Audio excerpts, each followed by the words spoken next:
To tell this story, I have to start at the end. We called all of the volunteers that adored this horse, and they all came around, and we put him down that night, and it was amazing. And he was just relaxed, and he wasn't tense, and he wasn't stressed, and that was that. The end of the line for thoroughbreds can come well past the finish line. He died because he tried to stomp on a fly. Yeah, a fly was bothering him, and we were walking him in, and he went like this to get the fly, and he broke his leg.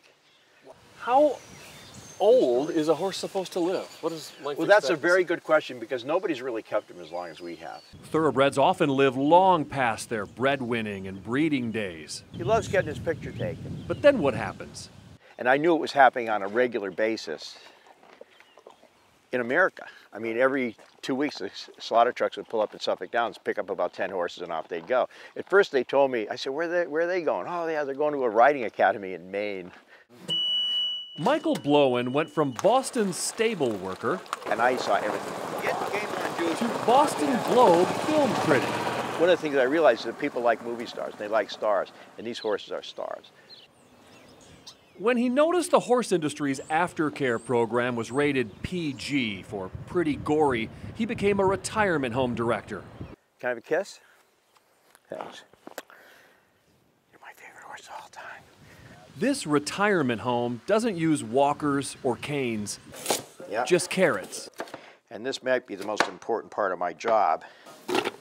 You don't have to be Mr. Ed to quickly learn who the Swan's Way will be happy now. Old friends are. Oh, and this is Carol. Hi, Carol. Stop it. So get me out of here. Your paddock's almost done. It'll be done tomorrow or the next day, and you'll be able to live out there.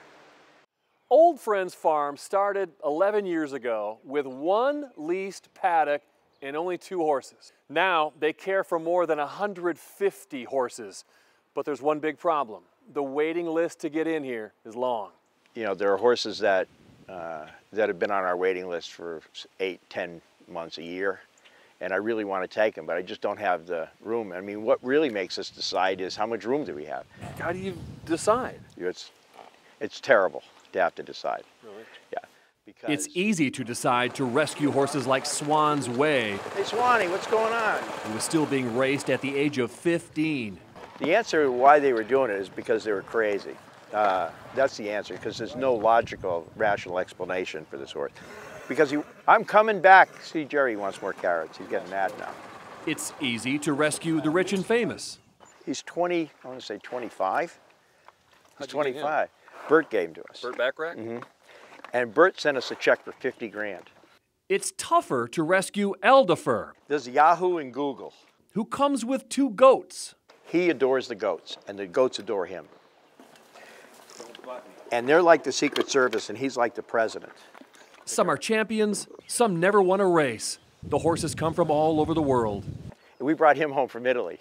He was living in an abandoned monastery. In Italy. In Italy. The visitors come from all over the world. I'm horsey. She's horsey, so it had to, I found it on the internet and we had to come. The fact that somebody's taking care of the retired racehorses, because it's a real big issue, both in England and over here, and they're sort of the forgotten animals. Michael Blowen didn't forget. That's why I identify with these horses. My racing and breeding career's over too. The best movie he never reviewed is showing all around him. Ah, stop it. It's my new shirt. Jeez. And it's just a charismatic old folks home. In Georgetown, John Boll, Wave 3 News.